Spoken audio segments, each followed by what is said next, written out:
Welcome back to Learning with a Difference, and this is Minakshi. In this video, there is a very short resolution pledge which you can speak in the school morning assembly. But let me tell you first, what is resolution?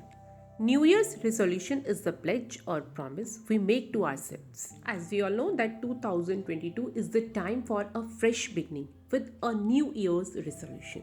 And now let us see the resolution pledge which we can speak in the school morning assembly. It's never too late to start or change when it comes to our goal setting. I shall set plan for success. To me, focus on my own personal knowledge and where I need improvement will be a priority. 2020 and 2021 gave us a lesson that good health and healthy strong immunity important for all.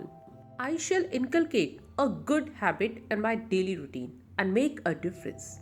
I shall indulge myself in learning new skills and promise to inculcate good habits in my daily routine. To all people, I shall be thankful even for little things. Thank you.